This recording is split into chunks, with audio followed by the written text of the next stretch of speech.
All right, shalom, shalom. Shalom. Before we get started, want to give all praise and glory to Yahawah. BAHASHAM, YAHAWASHI, BAHASHAM, HAQADASH. Hey, double honors to the apostles and elders, great millstone. Hey, shalom, wakasah, lahabakyar, which is a peace and mercy to the elect throughout the four corners, wherever you may be. All right, we the brothers from Branch of GMS Cleveland. All right, we're doing a midweek camp. You know what I'm saying? Spirit Hawthorne brothers kind of just come out here and just obviously do some more edifying, Lord willing. We're going to kind of touch on the subject of the Alabama riverboat brawl. That's been like pretty much the topic of the past couple of days. And that video, it got a lot of Jakes roused up, man. All right, which it should, man. You if you are an Israelite and you watch that video, you should be you should be like feeling some type of way, man, about how them Edomites they ganged up on that Jake, man. And that nigga was just doing his job, man. He wasn't doing nothing that he wasn't supposed to, man. And I even went a little further to the story. The reason why he told them the Edomites to move their boat, because there was another boat that was supposed to be docking, a bigger boat that was supposed to be coming to dock right there where they had the boat at. So he was asking them, can you move this boat, because there's another boat supposed to be docking right here. And then they had a problem with it, man. But nonetheless, man, we're gonna keep to these scriptures, man, because the scriptures tell you that Judah's hand should be in the neck of thy enemies, man. All right, and man, y'all line up too. Go get the one. It's the book of Genesis, chapter 49. We start at verse 8. And it reads, Judah, thou art he whom thy brethren shall praise. Thy hand shall be in the neck of thine enemies. Thy father's children shall bow down before thee. Right. This is the thing, too. It says, bring that back to us on the break now. Genesis chapter 49, verse 8. Judah, thou art he whom thy brethren shall praise. Right. And in other words, it says, thou art he whom thy brethren shall praise. Judah, the tribe of Judah in particular, has the most influence, you know what I'm saying? Mainly because Yahawashi derives from that tribe. So that's why you see all the other tribes and even the whole world follow after the tribe of Judah. Judah starts doing this particular thing, and then next you know his other brethren follow, because that's that influence that they have. Go ahead. Thy hand shall be in the neck of thine enemies. Thy father's children shall bow down before thee. Right, thy neck shall be in the hand of thy enemies, man. And then tell you what, the Lord's so cold. When you watch the video, it was literally a Jake. Security guard had the nigga by the name. Okay. When he threw the hat up, yeah. The first confrontation that he had with the Edomite, he had him by the neck. You pay attention to it. Okay. He literally had him by the neck. Okay, Well, that's beautiful. That's beautiful. Yeah, if you can. And then it was another scene, because I didn't even notice that scene. But there's another scene when you go further. It was another Jake that he had two hands on one of them Edomites' necks, man. I said, bro, like the scriptures is living, man. You know what I'm saying? But we coming into them times basically where Judah is getting roused up, man. Where they starting to see that this devil is the problem, man. And you even have people making you have witnesses. I watched one witness. Okay, yeah. You can show the camera, Bob Shot. Yep, you see that come on, man. That's the scripture. That's the scripture, man. Yeah, Judah, bring that back to the camera. It's the book of Genesis, chapter 49, verse 8. Judah, thou art he whom thy brethren shall praise. Thy hand shall be in the neck of thine enemies. Thy father's children shall bow down before thee. Right. It's basically going to the same thing I was going to, man. All right. Jacob started realizing these heathens, in particular, starting with Esau Edom, that he's the problem, man. All right. Like I said, going to what I was talking about, I watched a video where it was an Israelite woman. She was one of the eyewitnesses. I guess she was either on the boat or somewhere around it. She was an eyewitness, and then she was talking about the confrontation, how it got started, the whole 9 yards. And then she started coming to the conclusion that Edomites are the problem, man. And they were talking about how they started it, this, that, and the third, man. Y'all got it. Verse 9. Judah is a lion's whelp. From the prey, my son, thou art gone up. He stooped down, he crouched as a lion, and as an old lion, who shall rouse him up? Right. Yeah. So you say he crouched down as a read it again? Genesis 49 and 9. Judah is a lion's whelp. From the prey, my son, thou art gone up. Yeah, lion's whelp is basically like a young lion. So the prey, my son, thou art gone up. Prey is actually Esau nations. You see? So Jake in the delusion of mind as if Jake is the one they pray. You know what I'm saying? They pray on each other instead of the actual prayer, which is each on the nation. But He stooped down. He couched as a lion. right, and when the lion stooped down and couched like that, they're in a position that's known as pouncing. So they're about to pounce on their enemy. So that's basically going into the time of like the civil rights era when you thought Jake was about to rise up. They had the guns, Black Panther Party. You know what I'm saying? Huey P. Newton, what's the other dude name? Marcus Garvey. Here's another new dude, Malcolm X, and now the other dude who he was over the Chicago chapter. What's his name? The young one. No. In Chicago, from the movie Judas and the Black Messiah. Forget his name. He was like Fred Hampton. He was like 20-something years old, bro. So that's during the time of like the civil rights era where it seemed like Jake was going to take these doubles down. You feel me? They was all on the state capitol with the guns and shit. You feel me? They was bearing arms. They was getting in shootouts with the cops. What's her name? Asada Shakur. She's still wanted by the FBI for that alleged shooting that took place where one of the Edomites lost their lives.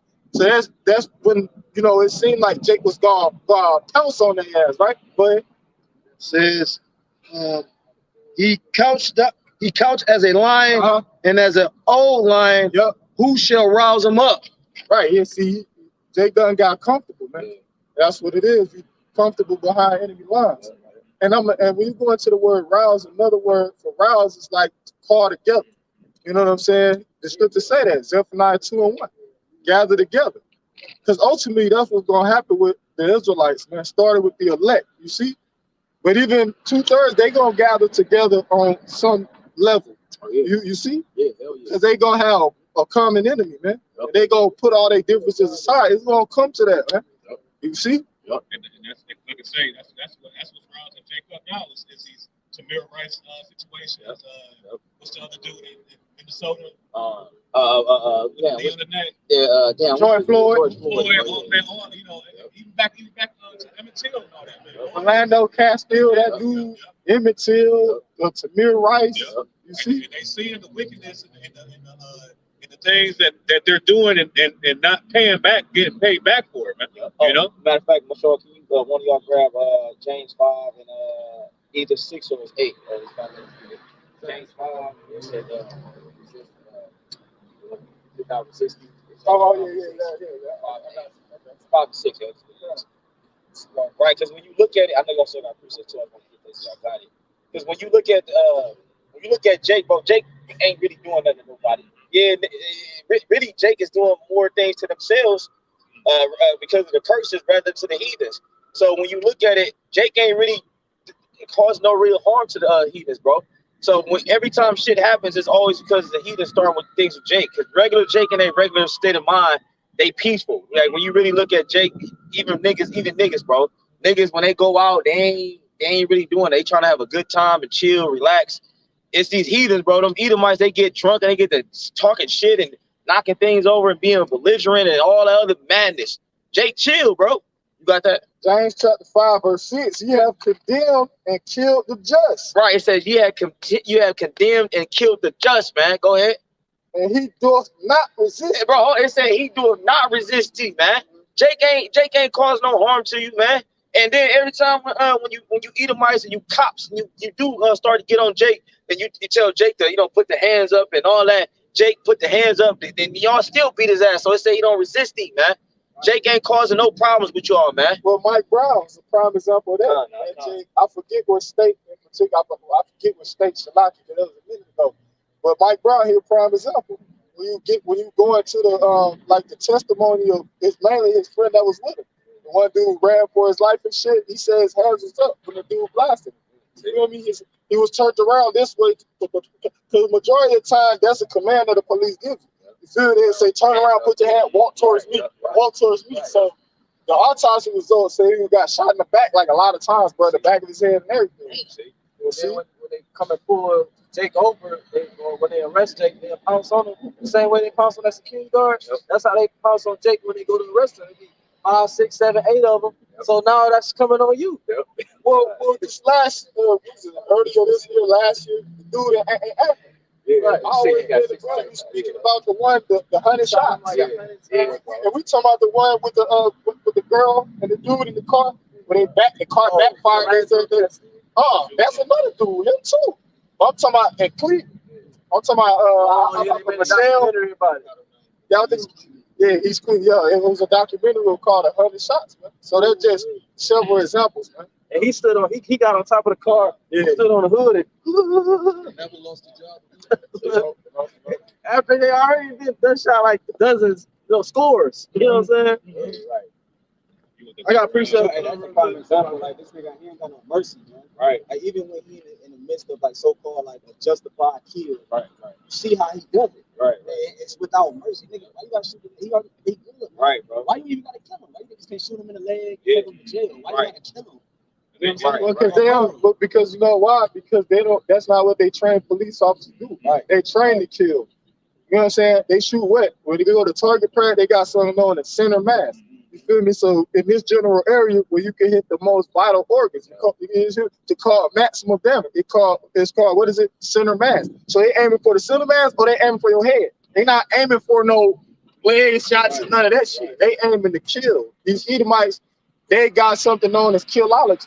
It's an actual philosophy and an ideology that these devils into, that they get trained by a private individual, bro. They train. I'm gonna look this dude's name up. He literally come to steal, kill, and destroy. Made me think of that situation where the Edomite girl shot Jake. Basically, she had to say she got In her apartment. Oh yeah, I with remember that. the little stun gun. She thought her stun gun was actual real gun was the stun gun. Yeah. Oh yeah, the young Jake when you pulled off. That's one. And then the other bitch in Texas. Yeah. I'm thinking about that one. Him. Yep. Okay, it was a Jake and there was an Edomite, and she said she got the fuse on the apartment and all that. But then you go further to the story or the narrative, right? She was in some type of intimate relationship with him. You know, you see? But I was talking about something known as killology. But, this is about David Grossman. Yeah, he basically the inventor of this ideology and philosophy, if you will, and he teach it to military personnel, police personnel. He teach this philosophy to them. Go ahead. This is on Wikipedia under works. It says Grossman's first. And that's his spirit Salaki. Then you got something right there that say justice for Samir. Damn, bro. Yeah, I see it right there on that post. It says, and another thing that this whole situation proves, because you got all the memes and jokes that people cracking about the situation with the chairs, and everybody glorifying the chair now, and what I'm saying, they making a joke out of it. That shows you that Isaiah the 14th chapter gonna come to pass. Nobody's gonna feel bad for you when we put chains on your dumb ass, man. Nobody's gonna feel bad, man. Everybody's gonna be cracking jokes and mocking you, man. Yeah, and you even had what appeared to be Edomite looking people. They could have been Jakes. They did a whole reenactment with Jake. They did a whole reenactment by the pool. Chairs, with the pool, by the pool and all that. They did a reenactment of the situation. So that would make me think that they might be Jakes. Those dudes that they look like Edomites. And the scripture said we became a proverb and a byword. What's that? That goes into them mocking us and joking about us. But now that curse is falling upon you. You're becoming a proverb and a byword. It says here, this Wikipedia for David Grossman's first book, it says on killing, the psychological loss of learning to kill in war and society. Learning to kill in war and society. That's what we hear in society, right? It says is an analysis of psychological processes involved with killing another human being. In it, he claims most people have a phobia level response to violence, and that soldiers have to be. Right, phobia is something that you're scared of. So he's saying that some people, they're scared to kill. You feel me? That's basically what he alluded to. Go ahead. Yep. Then he says he claims that most people have a phobia level response to violence, and that soldiers have to be specifically trained to kill. Woo! Soldiers have to be specifically trained to kill. So these patty rollers, I'm gonna call them what they is. They train to kill. Because brothers was mentioning about them. They train to kill, bro. Yeah, especially more now. So because now in the cause my father-in-law was he was in the police force, but what they doing now with the police force, they making it more they making the police force more militant. You know what I'm saying, more militant based, like the police force, even they gear that they wear, you know what I'm saying, they training like they're in the military now, more so than the traditional police academy. They're more so hands on the type of military tactics that they would do in the military, man. So they even more in the spirit to kill, man. You know Right, because you got something known as clearing. That's when, you know, troops, you know what I'm saying, they go into a particular, and they clearing. What do you think the police got there for? Yeah. And what you going into is called militarization of the police. That's what it is. That's why the SWAT team is, Yeah. you got big, look like big tanks. You know what I'm saying? No, because Dash had made a point about showing they don't have no mercy. You know what I'm saying? This is James chapter 2 and 13. Here we go. James 2 and 13. It says, "For he shall have judgment without mercy, that have shewed no mercy." Right, because the thing is, have Esau Edom shown mercy? Hell to the fucking no, man. Right, that's right. Line up real quick too. After you get that, line up Ezekiel 35. And now bring that back, Sean. James chapter 2 and verse 13. For he shall have judgment without mercy. He is talking about Esau Edom. He shall have judgment what? Without mercy. Without mercy, man. And then when you go further to it, when you go to the Zondervan Bible Dictionary, when you look up Edom, it says he's gonna be the only neighbor, all right, that's not right, that's not gonna have that's not gonna receive no mercy, bro. Because this man has done all manner of wickedness, man. And then what the scripture say? The scripture say you reap what you sow, man. You can't be doing all this wickedness, and then at the end of the day, you gonna expect to get treated fairly, man. Yeah. And you know, The scripture saying he cast off all pity. right, And his anger did tear perpetually. right, bro. So, and that's another thing, Jake, you know, that's why I was kind of irritated with the situation, but it is prophecy, you know what I'm saying? But Jake talking about, that's reparation. That ain't reparation. That ain't nothing. Yeah, you know what I'm saying? Like that ain't nothing, man. But that's what Jake got in their mind when they pick up a folding chair and smash it on a 60-year-old white lady head. Right, Bitch, right. you need that's what's on their mind, reparations. No, we need them all in chains, man. Right. Every Edomite, man. I mean, I don't give a damn if you got a so-called best friend that's giving you money, or you got a white bitch that you sleeping with. All of them gonna go into slavery, man. Yo, mama, because you got Jake's, you got brothers in the camps that got a heathen mom, man. Guess what? If they in the spirit, they're gonna understand that her ass going to slavery. And I don't give a damn how much she nurtured you and you sucked on the titty the whole nine, bro. Her ass going to slavery, bro. Go ahead. That just going to also how the Lord working too, because it's just about the forward prophecy. Yeah. The scriptures talk about race riots and race wars and whatnot. And I forgot, I know I was watching the Elder Yahawah video, but like I said, we were speaking about this off camera, but you know, you got a whole situation going on in Africa right now too, where it's like the Lord raising up a spirit where, you know, the nations is looking at Esau. You know what I mean? They trying to get Esau, you know, God, you know, like maybe smaller money. God. So basically they saying that he the problem. But, and I forgot, like I said, because you know how the elder, he take a whole bunch of different clips, but it was a particular podcast he was watching, and basically it was an Edomite host or whatever. He was basically trying to get people to look at how the world is looking at Esau. Like, so basically like they the victim. What you think that's about to do? That's about to rouse up Esau. You know what I mean? Like, this ain't no victory, like the brother said. So I felt you on that. You know what I mean? Like, that's all that is, about to bring Esau down with great wrath. You know what I mean? You got it. It's called agitating. God. I read some stuff. You got it. James 2 and verse 13. For he shall have judgment without mercy, that have shewed no mercy. Right. So you're not gonna get no mercy, man. The same way the same shifts we had no shit. We just out there working till some of us drop. That's how we gonna do you. When you used to make us the so-called Latinos and Native Americans die for pearls, and they didn't get no breaks, and eventually they didn't come back up. You would make them die for pearls until they didn't come back up, man. You reduced them down to from hundreds of millions to less than 500, man. So you ain't show no mercy. We ain't gonna show no mercy with you. Go ahead. It says, and mercy rejoiceth against judgment. Right. That's why it says, happy shall he be that taketh and dasheth thy little ones against the stones, man. You know? Why? Because we execute the judgments of Yahawah, BAHASHAM, YAHAWASHI. And eye for eye and a tooth for a tooth, man. Right. You know, that cup is going to be filled to them double, man. To get that payback, the ultimate recognize, man. Yeah. You know? Yeah, the scripture say you reap what you sow, man. And they sown wickedness and corruption in the earth, man. Death and destruction, man. You know what I'm saying? No mercy. Like the brother just read, man. You got it out. This is the book of Jeremiah, chapter 30, verse 16. Let's go. Therefore, all they that devour thee shall be devoured. All they that devour thee that shall be devoured. Meaning all the heathens starting with Esau, man, because he is the chief enemy, man. He is like the elders. I remember they always say, man. They say Jacob and Esau is the steak and the potatoes, man. And other nations, they the sides, man. You know what I'm saying? You know, you look at that plate. He compared Jacob and Esau to steak and potatoes. Your main focus is on them two. Yeah. You like I get to the yams and potatoes. I mean, I get to the yams and the greens later. You know what I'm saying? Go ahead.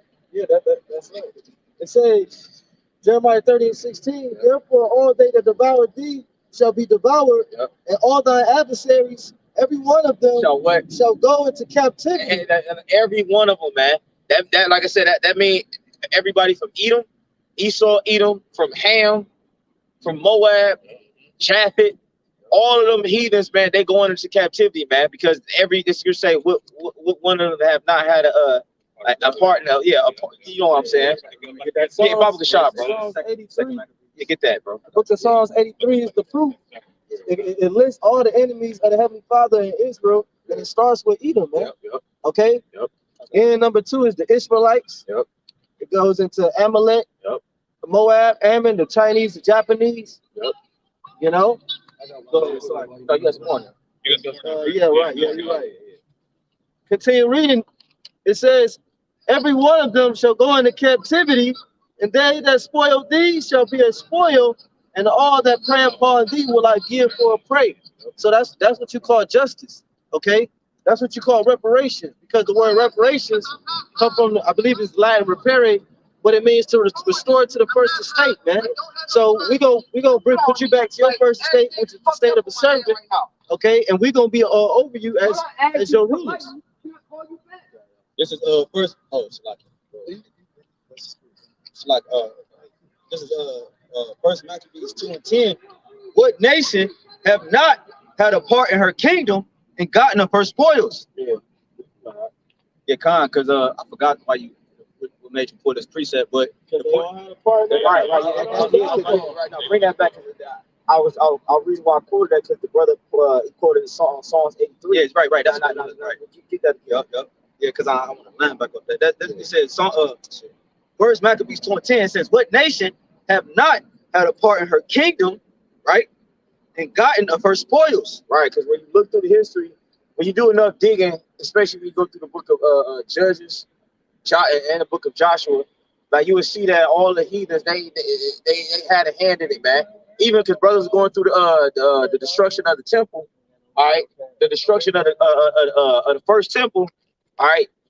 The Babylonians was the main ones, but when you go, because they tell you that in Apocrypha that Edom was actually the one that took down he was the main corporate that actually took down the temple, bro, the first temple. Yeah, and when the Babylonians came in, they was saying raise it, even to which means tear it down, right, even to the foundation thereof. Right, was going to the temple. You know, right. Yep. They see these heathens, they all in cahoots, man. And when you look at two, who are the main two ones? The nation of Edom, and then Moab. Does it say Asia, thou partaker? When you look at the Moabites, they have always been there, and they're one of the main chief adversaries that David was warring with, bro. We read the book of Psalms. He always talk about getting the victory over Edom, the Hamites, all right, in particular the Philistines, all right, and then you have Moab. Them was like the chief enemies that David he hated them, man. That's why he said, that Moab shall be my watchtower. Right, wrote the book of Psalms. Yeah, we'll go ahead. This is First Maccabees 3:52. And lo, the heathen are assembled together against us to destroy us. What things they imagine against us, thou knowest. Right, because we only see the surface. You know what I'm saying? The surface is bad. Yeah. But the deeper things that they really want to do to us, the Lord know those deeper thoughts, man. Which is another fuel to the fire, if you will. Which is why their judgment is going to be so bad, because their hearts desire even worse than what they can do right now, what the Lord is allowing them to do, man. Right, because that's in the law. When you imagine mischief against somebody else, that what you imagine against them ought to be done to you. That's it. You got it. I got one. Say this too, because Jake, They say we ain't our ancestors. So that's the type of spirit, you know what I'm saying? That's upon these Israelites, these Jakes, man. They're like, hey, you ain't finna just do whatever, because you know it's spiritual, man. They done gave Jake so-called Negroes, Latinos rights, you know. Now you got the right to bear arms, so they looking at it like it's a level playing field. They got guns, we got guns. Right. Yeah. See, but Jake missing the big picture because they don't just got guns, they got military, they got air force, they got navy. They got drones. You see, and that's their blessing. Right. They ain't afraid to use it, and ultimately that's their blessing. Which was beautifully done by YAHWAH strategically, because like with Jake I'm talking about, because he allowed Jake to be consumed by the mindset of the wicked, which now allows them to have that, like they're unstoppable. Because back in, you know what I'm saying, Jake wasn't really rousing up like that, you feel me? Prophecies, different things have to take place. But now Jake, their mindset like, nigga, you can't touch. That's why you saw Keisha hit niggas and doing all type of shit. You ain't see that, you know what I'm saying, on a high level back in the day, man. You know what I'm saying, when they was fighting in the streets and doing that shit and riding. Now more so, now you see that prominent now, because their mindset, how they mindset, you got little 8-year-olds running up on niggas. When shit really hit the fan, Jake gonna do what they do because they, you know what I'm saying, they because of the mindset they got now, man. Just laying back on off the brother. You got it, all right? I got one. Since you quoted the songs, I don't know which one you wanted, but y'all speak. Psalm 60. I got Psalm 59, but y'all speaking on basically the heathen being our enemy and basically no mercy to one that showed no mercy. This is Psalms chapter 59. I'm gonna start at verse 2, point is verse 5. Deliver me from the workers of iniquity and save me from bloody men. For lo, they lie in wait for my soul. The mighty are gathered against me, not for my transgression, nor for my sin, O Lord. Because that's what it's going to take. You know, the Heavenly Father put the spirit on these devils. So to talk about how he comes down unto you have with great wrath, because he knoweth that he have for the short time. Once the Heavenly Father really let these devils open up, it's only going to be the Heavenly Father that can get you out of that situation, man. And to show you the disdain they got for you, like I said, this man was doing his job. When you go into the article, he was like the co-captain. He wasn't no regular dude, you know what I mean? Like, and basically because he was a nigga, they like, oh, hell. If you see that Edomite, he ran up just, like, what the fuck? You know what I mean? That shit pissed me off, for real. Like, yeah, man. Verse 4, they run and prepare themselves without my fault. Awake to help me, and behold. Verse 5, though therefore, O Lord, Yahawah, BAHASHAM, YAHWASHI, power of hosts, the power of Israel, awake to visit all the heathen. Be not merciful to any wicked transgressor. Salah. Right. So that's a point that, who's that? The chief musician, David, or somebody in his choir. You hear me? It was a point that they make. Salah, it's a musical pause. Meaning, yeah, take that in, soak that up, the point that he making. You see?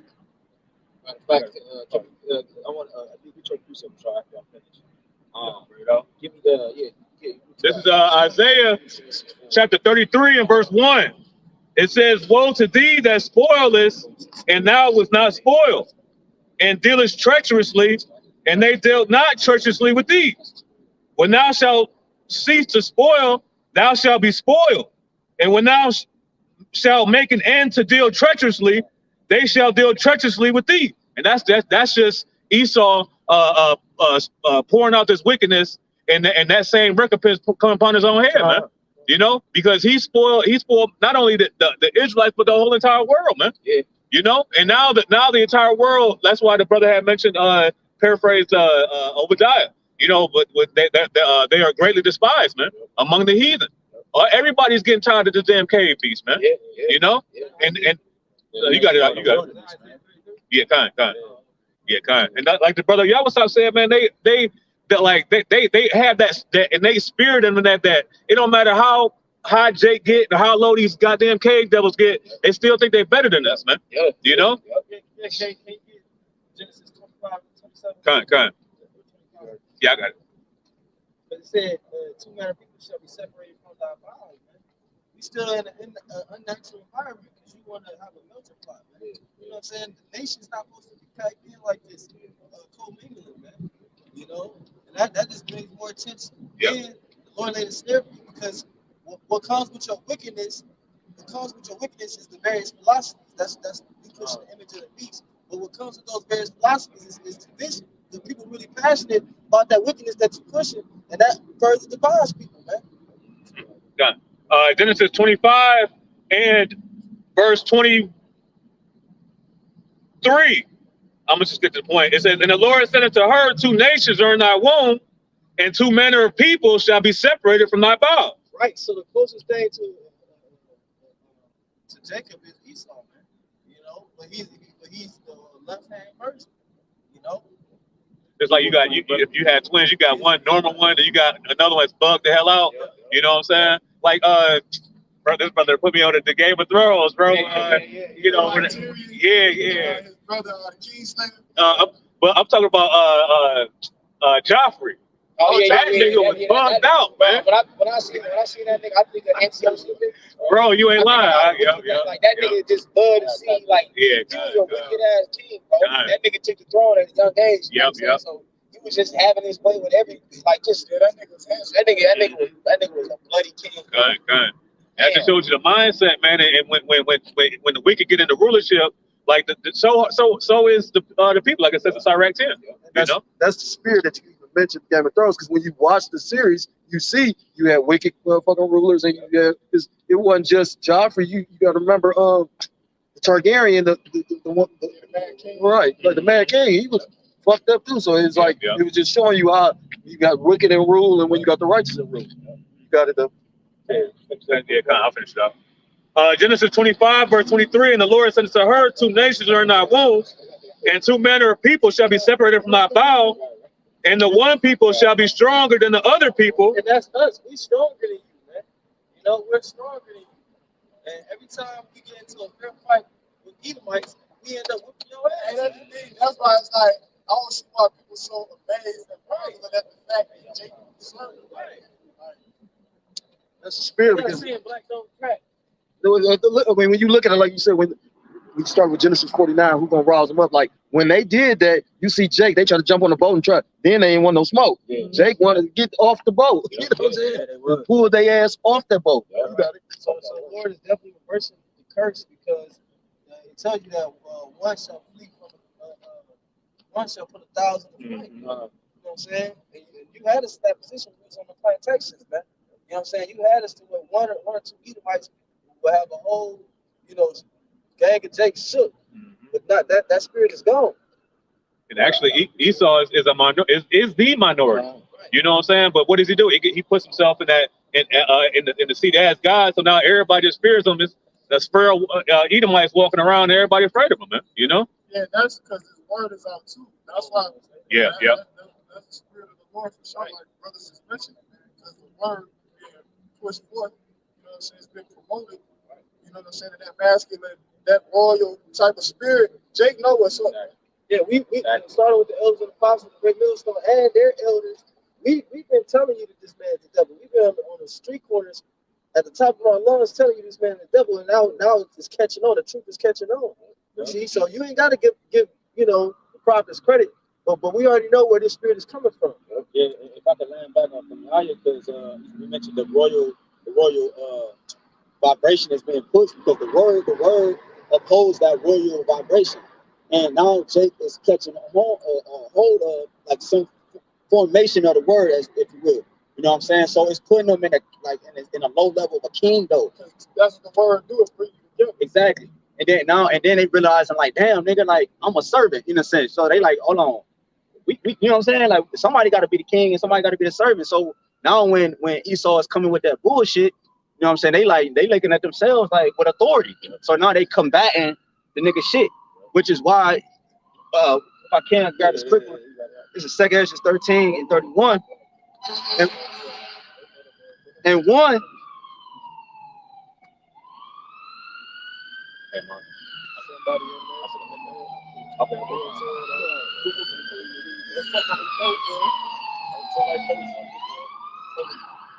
It says, this is 2 Ezra 13 and 31. It says, damn, man. And one shall undertake to fight against another, one city against another, one place against another, one people against another, and one realm against another. Right, on a low level, Israel is still Israel. Israel is still unto the Most High. So in a sense, you know, Israel versus Esau, you got like in a sense the righteous versus the wicked. You got which Israel will represent a formation of a higher status. Well, it say in Job that the innocent shall starve himself against the hypocrite. There you go. There you go. So that's another thing. Like so, outside on the low level, you see the realms collide, and on a high level. So you see Israel rising up against the wicked. You see what I'm saying? For corruptness. Because if you watch the video, bro, how they went about it, it was completely. He showed himself. You see, usually when he showed himself, Jake turned the other cheek, act like they ain't see nothing because they lose status in society and what have you, whatever. But you see, them niggas was willing to risk it all. You had an old nigga was willing to risk it all. He took a chair on some WWF shit and was pounding shit. For a long time. Exactly. So he was willing to risk it all just to. There you go. Yeah. There you go. There you go. This is Second Ezra 13 and 31. And then I gotta add this too, bro. It show you too that you got the like. Because he had the Jakes that are the cops that arrested that Jake for hitting him against the chair. Why you ain't go hard on them Edomites though, bro? Right. I know you've seen some altercations, but that nigga was hell bent on getting his own brother. And they doing that just, you know what I'm saying, because they got something up there, they doing an investigation. Because usually that's what they do. When the police show up and they put everybody in handcuffs, they don't usually know what's going on. They might get a phone call, disturbance, fighting. So when they get there, they just try to assess the scene, separate, okay, what happened? Okay, he did this, he threw up his hat, he choked the nigga, the other nigga. What you saw too, though, you saw the policeman. That's part of the video.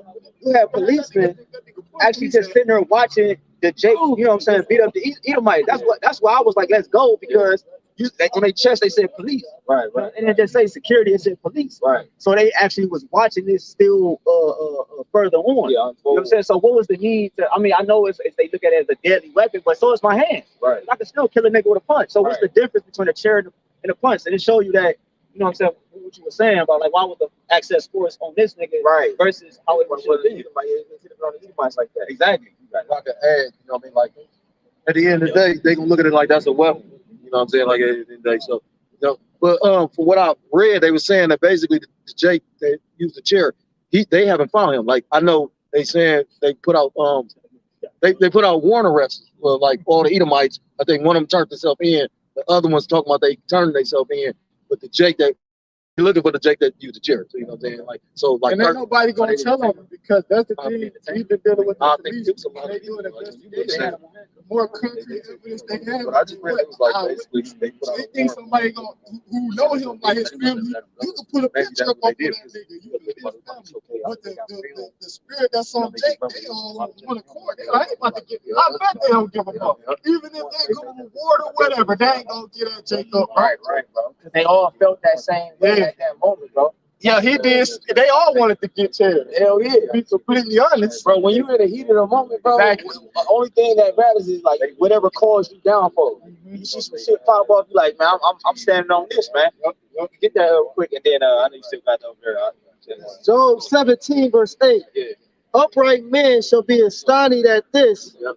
And the innocent shall stir up himself against the hypocrite. Right, which the innocent, when you look at it, the innocent is talking about Jake, man. All right, the Israelites, man.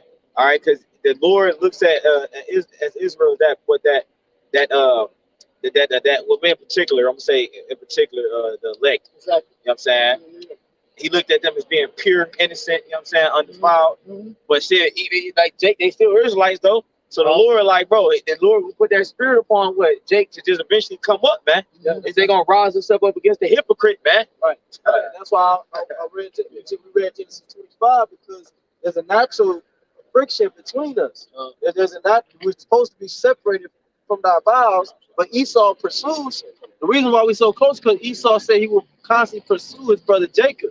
So wherever Jacob at, Esau won't be right there next to him, so he could get in there for the doubt to bring him down. Hey, that's what Sirach 12 is all about. I can't find it if y'all know where it's at. I was trying to find it the other day, but Scripture talk about where the good or the righteous is, Satan is present also, or wicked is present also. If brothers know what I'm talking about, where righteous is, wickedness, or Satan is there present also, roughly paraphrasing. But that just shows you like we are the physical counterparts of what righteousness is and what Esau is what wickedness is. So backing up what the brother was saying, like where we are, Esau is gonna be there.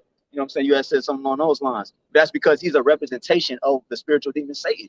You see, he's gonna be there as because you know, like the brother read in Genesis 25, man. Yep, that spirit's gonna be there. Yep. This is the book of Sirach, chapter 33, and verse 14. Good is set against evil, and life against death. Right, so good is set against evil, man. That's what this is all about. Yep. Even before the birthright and the blessing, it goes back to good being set against evil, okay, and life being set against death. But what's gonna prevail? Life, Right, light obviously. Yep. Go ahead, though. Yep. So is the godly against the sinner, and the sinner against the godly. So that's what the brother is going into about how Jacob is naturally known as the godly. We have godly feet. We were made in the image of YAHWAH. We have white woolly hair. You know, we have skin of bronze. Okay, that's the description of the Most High and the angels. But that's our description. So we are the godly, and it's said against the sinner, right, or the wicked. Against the sinner. Read it again. All right. Sirach chapter 33 and verse 14. Good is set against evil, and life against death. So is the godly against the sinner, and the sinner against the godly. Is there more? It says, so look upon all the works of the Most High, and there are two and two, Right. one against another. Right, and that's why we filter everything to the scriptures, because it tells you in 2 Corinthians that he that is spiritual judge of all things, man.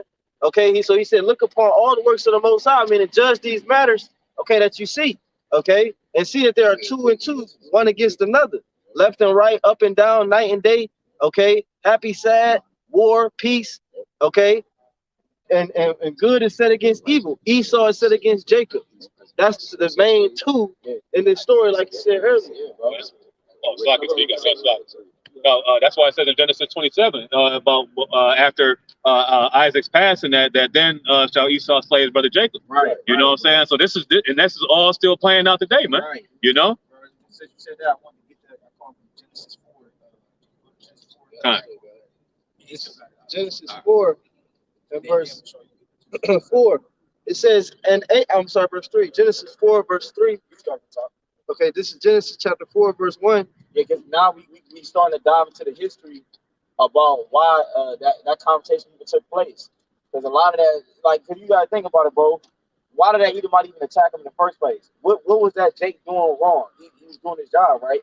The tension is there because that man that attacked him was an Edomite, and that man that he was speaking to was a Jake. So that tension is there. We're about to get some of the history, man. But it said, Genesis 4 and 1, and Adam knew Eve his wife, and she conceived and bare Cain, and said, I have gotten a man from Yahawah. Right.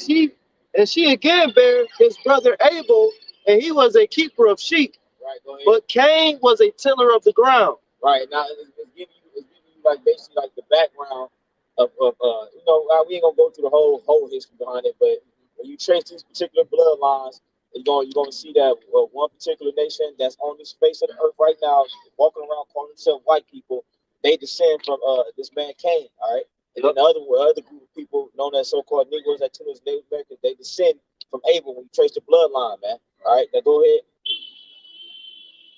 And which is not a direct bloodline, Right, it's not a but direct, but it's spiritual. Right, when you go, you know what I'm saying? Yep, your eyes gotta be open. Yeah, right. It's Genesis 4 and 3. And in process of time, it came to pass that Cain brought of the fruit of the ground an offering unto Yahawah.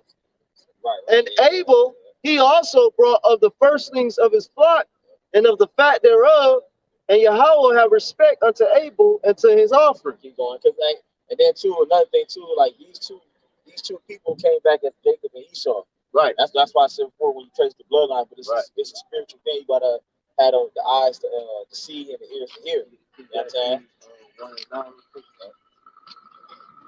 It says, and just to add, Cain brought a sacrifice of fruit, man. So how the hell can you even burn fruit? It stinks. You know? It stinks when you burn it, which is also disrespectful to the Lord, man. Yeah, obviously.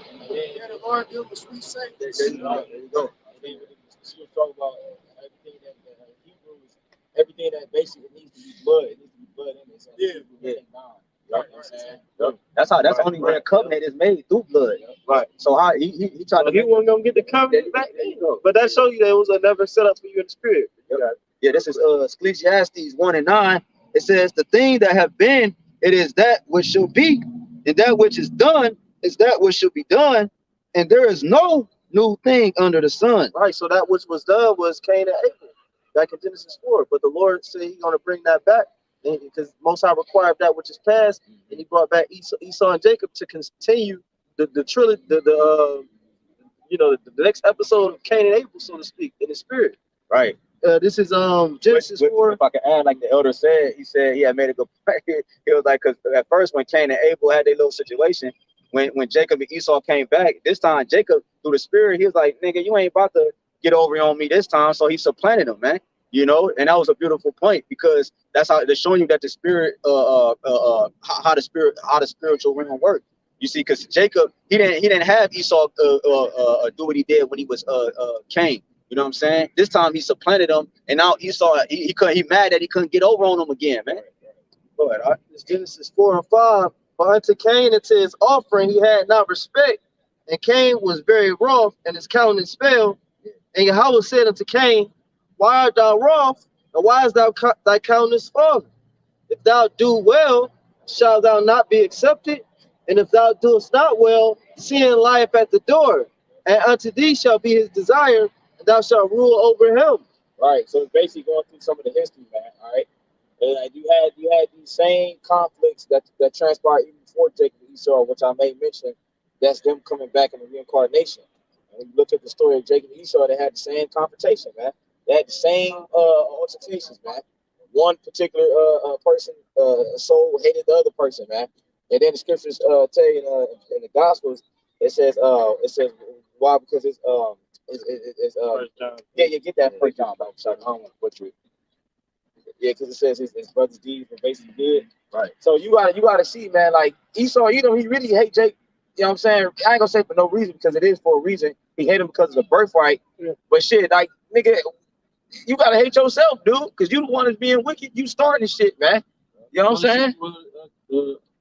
Yahawashi said they hated me without a cause. Right now, for real, man. This 1 John 3 and 12. Yep. Not as Cain, who was of that wicked one. Matter of fact, start up above. Yeah, verse 11. This is 1 John 3, verse 11. Yep. For this is the message that ye heard from the beginning, that we should love one another. Yep. Not as Cain, who was of that wicked one, right, and slew his brother. And wherefore slew he him? Right. Why you slay him? Because his own works were evil and his brother's righteous. I was gonna say, because like it said, because what it say, like brother mentioned it earlier, he said when Isaac, perish or whatever, when he go, right, he said I would slay my brother Jacob, which means that it was murder, because it was a premeditated act. It was a premeditated thought, then it became an action. Right. Justified. It was unjustified, bro. You got it. That's what murder is. Right. Murder is unjustified slaughtering, man. Right. Because you can kill in the eyes of the Lord. The word for murder is RAWCHAA, which means basically the word murder is RAWCHAA in the Hebrew, man, which is to kill without an unjust cause. That's what it means when you look it up, man. Esau, he murders. He doesn't kill. He murders people without an unjust cause, man. Right. You know what I'm saying? Because like I said, we're right. Because he made mention of it earlier with Mike Brown, different scenarios like that. That's unjustifiable, bro. You know what I'm saying? I'm innocent. I got my hands up. What more else could I do? Right. You know what I'm saying? I'm not a threat to you. You know what I'm saying? But because you got the power, they even got some on their books known as unjustifiable homicide. Esau got that on his books. You feel me? They'll charge you with they'll hit you with that charge, unjustifiable homicide type shit like that. You know what I'm saying? Where an individual might have lost their life, but unintentionally, I believe that's what it is, like unjustifiable homicide. But that's when you read what's that, Ezekiel 35? It says that since thou hast not we had that. Blood. That's why I had them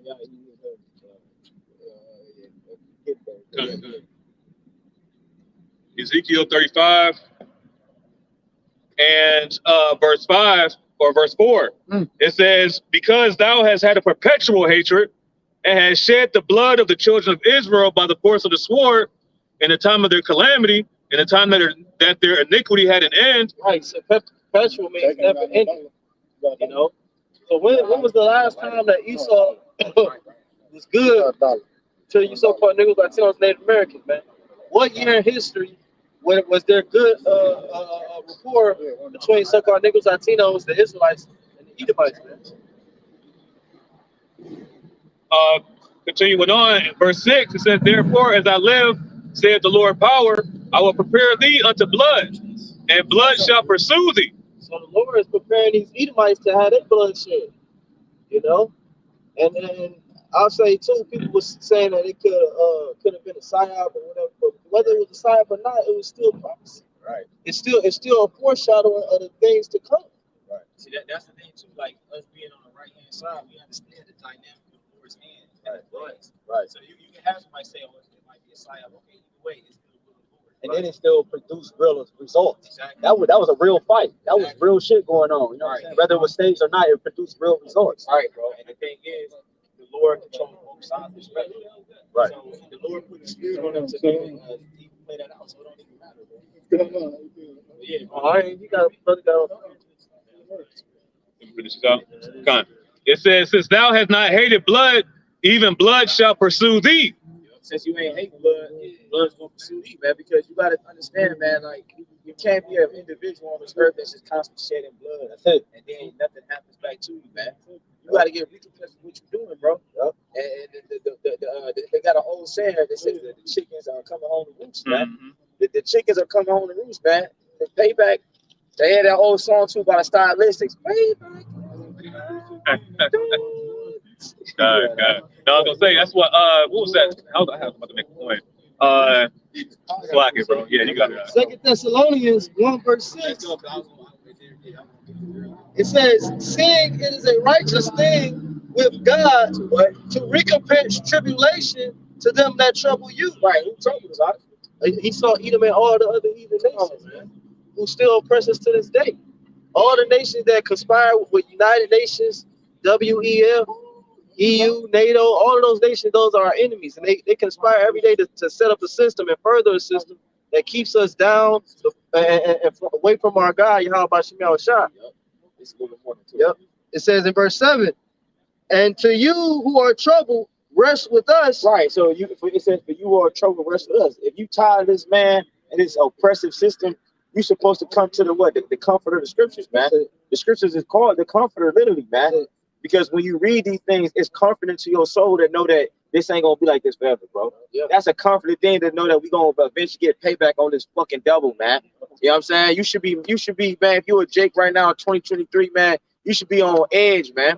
You should be anticipating when the Lord gonna come back, man, and take this nigga down, man. You got a little bit more. It says 2 Thessalonians 1 verse 7, and to you who are troubled, rest with us when the Lord YAHWASHI shall be revealed from heaven with his mighty angel. Right. This is the end all be all. Once the Lord come back, that is game over. You know what I'm saying? Like it ain't no other. And you got, like I say, go ahead. you're gonna have a lot of people that's like you said, because before this thing go down, one people against another, you're gonna have the race wars, the class wars, city against city, neighborhood against neighborhood for resources. Right. And that's all gonna be the judgment of the Lord for those specific souls. But guess what? All of that could be done, and those same souls that was executing judgment gonna get melted in the fire, man. See? So Jake gonna rouse, they're gonna rouse Jake up and then destroy him, though. Right. Like, damn, Lord. But you know what? The Lord gonna be justified. Of course. He gonna be like the Lord justified of his actions, man. Because everybody who was here before. It's called reincarnation, man. Go ahead. All right, now it says verse 8. In flaming fire, taking vengeance on them that know not the Heavenly Father. Right. So the Lord gonna come back taking vengeance on them that do not the Heavenly Father nor his Son. Go ahead. Yo, it says, and that obey not the gospel of our Lord YAHWASHI. Right. So it's scripture saying from Proverbs 13, man, it says, whoso despises the word shall be destroyed, man. And the word is a cold word too for YAHWASHI, man. That's it. So if you despise YAHWASHI and you despise his word, guess what? You're gonna be put to death, man. In one way or another. And rather you get ate by these wild beasts, you getting fucking drowned, you know what I'm saying, or whatever death the Lord decides to take you out by the left-hand angels, it's gonna be your judgment, man. We pray we don't take part in that, man. That's why we out here doing the work, man. We making our call and election sure, man. We know what's coming, man. We know the hell that's about to take place. It was also, I know y'all probably seen that video, that old Edomite. He was talking about he like y'all white folks should be afraid because of what the black folks about to do. Did you see that video? Right? Yeah, that nigga know, man. That nigga know what it is, man. You mentioned us being out here. That's literally us working out our own salvation, bro. We're exercising the spirit. We're working out the things of the spirit so that we can be saved on that day, Lord willing, man. Right, bro. You got it, all right? This is the book of Amos, chapter 1. Let's go. Hold it. 111. Let's go. You want me to start at 8? You want me to start at 8? Yeah, Papa Shop. This is the book of Amos 1 and verse 8. And I will cut off the inhabitants from Ashdod, and him that holdeth the scepter from Ashkelon, and I will turn mine hand against Ekron, and the remnant of the Philistines shall perish, saith the Lord Yahawah, BAHASHAM Yahawashi power. Verse 9. Thus saith the Lord Yahawah, BAHASHAM Yahawashi, for 3 transgressions of Tyrus, and for 4 I will not turn away the punishment thereof, because they delivered up the whole captivity to Edom, and remember not the brotherly covenant. Right. These heathens, you gotta understand, like you said, we quoted that earlier, bro. Like we read it earlier. These heathens all have partook in our downfall, man. You know what I'm saying? And they had what they presented their gods to us. They had us transgress, go off, serve their gods. So the Lord gonna pay them back, man. Go ahead. It says verse 10. But I will send a fire on the wall of Tyrus, which shall devour the palaces thereof. Verse 11. Thus saith the Lord Yahawah, BAHASHAM Yahawashi, for 3 transgressions of Edom, and for 4 I will not turn away the punishment thereof, because he did pursue his brother with the sword, and did cast off all pity, and his anger did tear perpetually, and kept his wrath forever. Y'all got it. Right, because they love to say, why don't you go back to Africa? But nigga, you pursued us and brought us here. You constantly pursued us. 70 AD. What was 70 AD? That was Edomites pursuing Israelites, man. Okay? Because you always had it in your mind to pursue your brother with the sword, man. Yo, I got that. No, you got that. What's about? Genesis 27. Okay, let me get this. Yeah, you got it. This is Revelation 13. Revelation 13 and 10. He that leadeth into captivity shall go into captivity. He that killeth with the sword must be killed with the sword. Here's the patience and the faith for the saints. Because I forgot what you just said, bro, but because it said something about the sword. With it being his blessing, this is how he operates. He operates in the means, in the essence of his blessing. Okay? And this is what you see even to this day, man. So with that being said, the Lord is allowing that, because the brothers talked about him being justified, about YAHWAH judgment being justified. He's allowing you to exercise your blessing so that when he brings judgment, it can be justifiable, man. You know, and you pursued your brother with the sword, which is the jewels in the apple of his eye, man. You see, so even in the video, I know we keep going because the premise was the video, because it shows so much through the spirit. You know what I'm saying? Like even the point when we have mentioned when the nigga grabbed his neck, like did you see the dominance and the focus and how he grabbed his nigga neck? If I'm fighting and I grab a nigga neck, I'm like, nigga, I mean this what this takedown. You know what I'm saying? Then it went to his eyes, and he was trying to push his eyeballs in. But the point is that the spirit that's on Jake now, man, is meaningful. He's meaning what he's doing, man. And Esau, bro. Yep, and then we made mention, like I said, who knows? It could have been a sign, but who gives a damn, man? The point is the message was delivered. Yeah, and if it was a sign or not, like you said, the effect that it's gonna have, it's gonna form other prophecies. Yes. It's gonna intensify the spirit more to have other prophecies take place. It says in Romans 8, all things work together for good. And then too, that's another point. We know it's the will of the Lord, because you'll have a Jake that be like, well, how you know the Lord wanted that to happen? And I will reply, like, did it happen? He's like, well, God, well, there it goes. Yep. That's how you know it's under the will of the Lord, man. If it happens, that means it was meant to happen, rather good or bad. And it had an intent behind Right, and it had an intent. So we ain't like the church. We ain't gonna just give you the good. Yeah. We gonna give you the good, the bad, the ugly, the uglier, the Flavor Flav. Because after ugly, you get Flavor Right. Scary. It's always out, man. This is the book of Obadiah, chapter 1, and verse 10. For thy violence against thy brother Jacob, shame shall cover thee, and thou shalt be cut off forever. When we look at all the stuff that was going on during chattel slavery, you know, them skinning Jake and cutting all their hair off and making couches and shit like that. You know, I believe it was George Washington. He had actual Israelite teeth inside his mouth. So these different things, that's why the shame is covering them, because these things have been exposed. Right. Okay, to the point where, okay, what started with the prophesying, you know, of this truth, is to the point where you got Jake, okay, the average Jake out here that's not necessarily in the truth, they're starting to be roused up. Okay, going back to what brother was talking about with the Alabama, the Riverboat Brawl. That's because the shame is and things that these devils have done is being exposed, and they hate it just like we hate it. And I'll read that in NLT. You was at 10, right? Yeah. It says, we're going to keep going. Or that was the point. Can I just read 2 more verses from that? It's real quick. This is Obadiah 1 and 10 in NLT. It says, because of the violence you did to, it says, because of the violence you did to your close relatives in Israel, you will be filled with shame and destroyed forever. When they were invaded, you stood aloof, refusing to help them. Foreign invaders carried off their wealth and cast lots to divide up Jerusalem, but you acted like one of Israel's enemies. You should not have gloated when they exalted. Salaki, you should not have gloated. Take your time. Take your time. Slow it down. Don't hurt yourself. Obadiah, verse 12. You should not have gloated when they exalted. Damn, you should not have gloated when they exiled your relatives to distant lands. You should not have rejoiced when the people of Judah suffered such misfortune. You should not have spoken arrogantly in that terrible time of trouble. You should not have plundered the land of Israel when they were suffering such calamity. You should not have gloated over their destruction when they were suffering such calamity.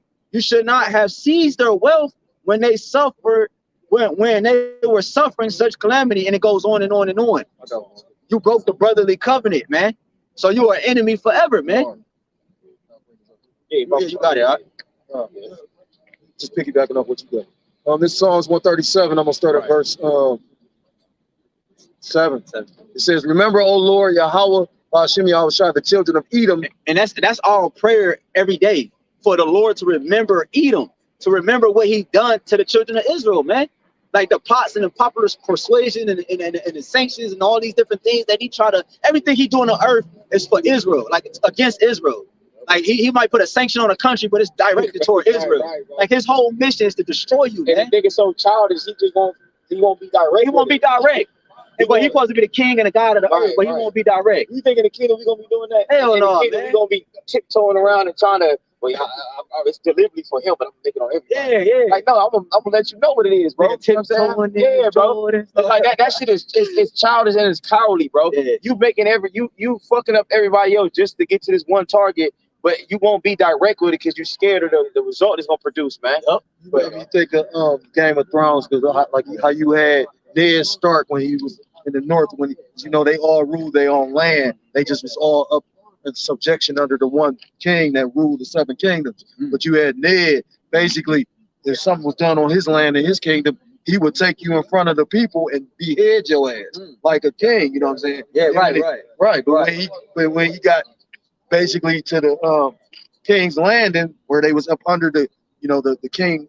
The underground thing. Well, no, the king. Remember the king that sat on the Iron Throne? He basically ruled all 7 kingdoms. Yeah. But basically, when he got there, that's when he got onto all that subterfuge. When you had all the different council people, basically you had what's his name? The king that basically got killed. That was Joffrey's father. Anyway, basically he wasn't running the kingdom. Jamie. No, not Jamie. That was damn, I can't think of his name. It's all good, you got it. The long story short, he wasn't running the kingdom. He had people behind the scenes doing all this whole subterfuge shit. So he just made me think about that. Like I said, at the end of the day, any real king, you gonna know who the fuck the king is. Right. You know what I mean? It's only this devil with all this deceit that's hiding behind it. That is some cowardly ass shit for real. Verse back in verse 7. Psalms 137:7. Remember, O Lord, Yahawah, BAHASHAM YAHAWASHI, the children of Edom in the day of Jerusalem, who said, raise it, which means destroy it, even to the foundation thereof. O daughter of Babylon, which means they tried to uproot us. The foundation, they tried to uproot us out the earth, man. Got it? O daughter of Babylon, who art to be destroyed. So it's linking Esau with the daughter of Babylon, right? It's linking the two. So we're currently living in the modern day Babylon, man. These are the Babylonians, the Egyptians, and so forth, man. Happy shall he be. Right. Happy shall he be that rewardeth thee as thou hast served us. Happy shall he be that taketh and dasheth thy little ones against the stone. Because I think a brother read it or quoted it earlier. That the Lord, it's a righteous thing for the Lord to recompense. So that's why we happy. Because it's a righteous thing, man. You have committed wickedness and evil in the earth, unjustly, like we've been speaking about. So it has to be a payback for that. Like you can't just go on the earth doing whatever you want. Nothing in life show you that. Like it's always consequences to everything. Life show you that. Yeah, isn't that Isaac Newton's cause of 3 laws or something like that? Like that, it's like Sir Isaac Newton or some shit like that. I don't know what the law was. I know. Look up. There's a law called cause and effect. I think it's by Isaac Newton, one of them niggas. But nonetheless, you have a cause and an effect and a cause and a reaction. You know what I'm saying? Like it might be the 3 laws of Newton or something like that. But one of them is the cause and reaction, or the cause and effect. 3 laws of motion. Yeah, every action has equal. Every action, yeah, that one too. But I'm talking the 3 laws. I got it right here. It says Newton's third law of motion states, to every action there is always opposed and equal reaction. Right, there you go. And what's the nigga name again? Newton, Isaac. Yeah, Isaac. Okay, I was right. Yeah, cause they teach that. I remember that shit in middle grade, bro. In middle school. So they like for every action there's a reaction. When you do this happens, man. Right. You know what I'm saying? You can't just go up and punch a grown ass man in the face and then expect him not to punch your ass back. Away and shit like yeah, right. No, it's gonna be a reaction. Yeah. You punched him. The emotion that set in was anger, and then out of that anger, he's gonna push back and punch you back, bro. That's called science. I was just gonna say, and that's why they, when you was growing up, you had Esau trying to teach you like mannerism, treat others how you want to be treated. Right. You know what I mean? Like you got yeah, bro. If you treat, go ahead. No, because that made me think about which is so when you think about why the Lord is so big on when a woman cry out or not, because like if she's silent when a man sees her. There's really no reaction to the action that's taking place. But she's down for it. She's down for it. But if she cries out, that means she's not with it. Something, Right. So she's against what's actually happened. That was the reaction to what the cause or whatever. Yep. So when it just made me think of that, because that's what we're getting ready to move into. Like really, when you look at all the race wars and all these different things happening, it's all leading to that. It's leading to the decision of Israel, what decision they're going to make when they're tempted, or what God they actually serve. That's what this is all leading to. You see what I'm saying? Because you got to pay attention. Like you can't just people look at it as entertainment, but it has so many spiritual connotations to it. Yeah, bro. Yeah. Like go ahead, Sean. I got a precept. You know what I'm saying? This is Revelation 17 and verse 6. It says, "And I saw the woman drunken with the blood of the saints, and with the blood of the martyrs of Yahawashi." Right. And when I saw her, I wondered with great admiration. And that woman is Esau Edom, the Edomite Americans sitting on top of that Edomite empire, man, because they rule, they govern that Edomite empire, man. And this and how is that they're drunken with the blood of the saints is what? That they've been putting down the so-called Negroes, Latinos, and Native Americans since since the beginning, man. Go ahead, bro. you got it. Yeah, so these are the things that the recompense is going to come back on their head, man. Yeah. And like the brother had brought out in Psalms 137. Like we're praying for this, man. We're waiting for this. Yeah. I ain't gonna say crossing our fingers, but we praying every day, man. You know what I mean? And that's the spirit. So I was just listening to the elder.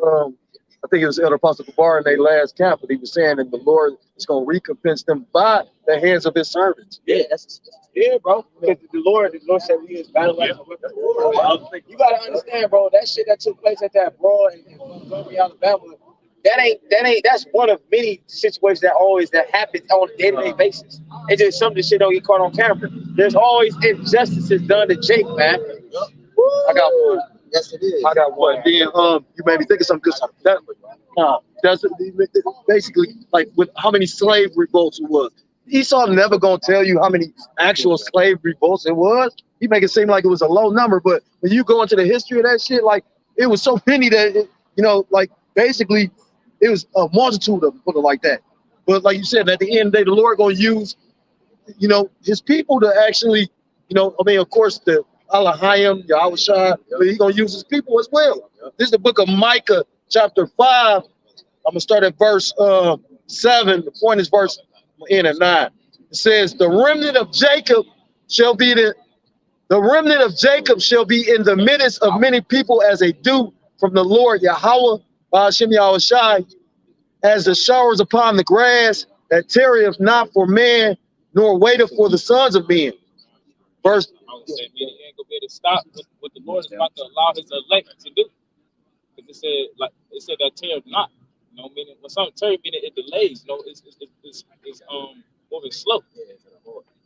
Verse 8. The remnant of Jacob shall be among the Gentiles in the midst of many people as a lion among the beasts of the forest, as a young lion among the flocks of sheep, who, if he go through, both treadeth down and teareth in pieces, and none can deliver. Right. They gonna be like a young lion, bro. When it's a young lion, bro, like, you hear me? Like, sheep has no fucking chance, bro. When it's a young lion, you everywhere, bro. You rowdy, you full of energy.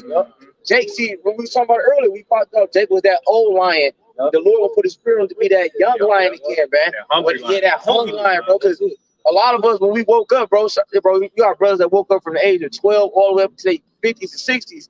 But once that spirit, the Holy Spirit hopped on them, it roused up, and that energy came back out of nowhere, bro. And then they remember who that enemy was, and that's where all this vigor and this energetic energy come from preaching, man. And we gonna get on your ass, man. When that day come, man, the Lord is gonna put a heavy spirit on his men, bro. The elect gonna have superpowers, the chosen. However, many the Lord decides to put that spirit upon, have that spiritual power and get busy, and then you gonna have the 2/3 out here. Them niggas gonna be getting rowdy, man, and fucking shit up, man. Because a young lion, bro, damn, you had said something, because because an old lion, if it's poke, it ain't gonna do shit. Right. You know what I'm saying? Yeah, exactly. It ain't got no energy, like you said. A young lion, that nigga, he about it. Like, well, what's up, man? And that's what you see. That video was a prime example. It's a small example of what's coming in the near future. Right. Like Jake ain't, bro, because some brother quoted earlier, we ain't our ancestors. We were talking about it earlier too. I was asking a question. I posed a question. But the point is that now these Jakes out here, bro, how much more how we feeling? These niggas is out here niggas. So they gonna come. They gonna when Esau come against them, they showed you in the purge. Them nigga fought. You know what I'm saying? That was a nigga, and he fought for his, you know what I'm saying? His cause. You got a lot of Jake out here, bro, that's just waiting for chaos. That's it. Because they about chaos. Yeah, bro. A lot of niggas, you got niggas coming out of jail, niggas that got bodies on them. Go, man. They don't give a damn, bro. The only thing that's holding them back is the law is intact. So they like, fuck, I can't do them. But once all hell breaks, they gonna be fucking, man. You know the saying, if you about that life, these niggas in the hood, they about that life. Right. They are. When all this stuff hits the fan, they waiting, man. Especially Ephraim, the Northern Kingdom. Wow. The spirit, bro, the spirit gonna be on them so hard too, cause man, bro, look, man. Northern Kingdom about that action, bro. You know what I'm saying? They about that action, bro. I think Northern, I think they gotta be crazy than Southern. They about that action, bro. You look at them cartel, man, them niggas be doing some wild shit, man. Southern Kingdom follow after them with that kind of stuff, like the cartels, the whole drug gang nonsense, bro. Shit, scalping came from Gad and Reuben, bro. The actual process of scalping that actually came from Gad and Reuben. That's a horrible way to fucking do to somebody. Damn. And you gotta be different, bro. You actually sit there and peel a motherfucking scalp back. That's like, you know, to actually sit there and do this shit. It ain't like you stitching a damn sweater. You cut the damn scalp off and just looking at this is no emotion. No emotion at all, bro. You going to what Issachar doing right now? Like literally, hanging motherfucking dead bodies off bridges and shit. Yeah. You know what I mean? Like taking it back ancient style for real. Yeah, So, bro. you know what I mean? Yeah. That's my fault, y'all. So they showed it on that movie Sicario. On Sicario, one of the beginning scenes, it was they were so fucking they had so much of a bad reputation with the Ishkarites that the feds rolled up and they were scared to go into certain parts of the city. But them niggas, them drug cartel niggas had bodies inside the trap house, bro. And it was decapitated bodies inside of in the walls. Like, you know, like they put it in the wall and they put the drywall up, and the niggas just sleeping in the trap house, and it's dead body. This shit is wild, bro. Like, how the fuck do you do that, man? Smell and all that, none of that bothers you, bro. That's that spirit the Lord gonna put out here, bro. When you go into like Issachar, like they so bugged out, like they worship death and shit. Yeah. I'm gonna say that. One of them guys is like, I forget the guy's a woman is associated with that. And they letting a lot of Northern Kingdom overseas, like into the Americas. That's Northern Kingdom, man. A lot of them, you know, might be Southern Kingdom, but there's a lot of them with perceived to be Northern Kingdom across the border. Exactly. You know what I'm saying? Them niggas ain't gonna have no emotion. They don't care about the so-called Americans, man. You see what I'm saying? Just to paint a picture for you, man. Go ahead, I got one for you. Because it ain't no coincidence why the Lord prepared Jake to lions. But this is Proverbs chapter 30.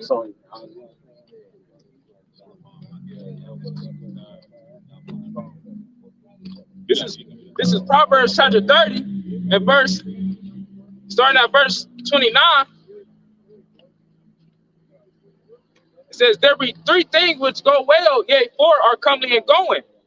A lion which is strongest, a lion which is strongest among beasts, and turneth not away for any. Okay, that's why you hear the saying that the lion is the king of the jungle, which that's why they came out with Lion King, because why? They said the lion is strongest amongst any beast and turneth not away for any. There's no animal that the Lord created to top a lion. And it's the same with Jake. There's no other nation that can overpower us unless the Lord has it play out that way, which of course that's what happened because we underneath the curses, but now the curses is being lifted up and Jake is realizing that. Of course they going about it in the wrong way, but they still realizing that it's time for the nation of Israel to rise back up. Because when you rise, if something is if underneath something, in order for it to rise, it had to do a form of pull it down. You know what I'm saying? Like, so multiple things can't sit high at the same time. You know what I'm saying? It's like it's gonna be like something over something. You know what I'm saying? So Israel, what's going on with Israel? Israel is in a state of rising up. You see what I'm saying? And it started with the prophets, of course. They pushed that vibration of that energy out there, which the Lord allowed to happen, which now provoked the spirit of Esau and these other nations to do what they doing. So now you see the reaction of the cause. The cause, if I'm saying that right, the cause is the scriptures and the spirit of the Lord being pushed out here, man. And the reaction is the way the people are acting, whether on the left hand side or the right hand side, man. If I could say that, you said that because what happened when Jacob took the heel of Esau, that's basically pulled down, and that's lifted up. No, I got you. Yeah, grab that second.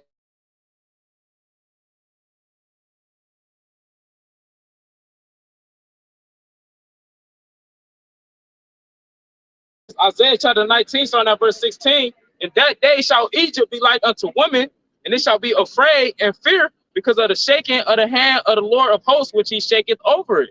Because I forgot what you just said before you read the precept. Because I don't gotta get it, but it talk about that in second Esdras, that the truth that was so long without fruit shall be declared. Well, now, like when you plant some, eventually what happens? Like the vines and it start to spread out. So it started to push things out the way. You know what I'm saying? That's in his way. It break through and push things out the way.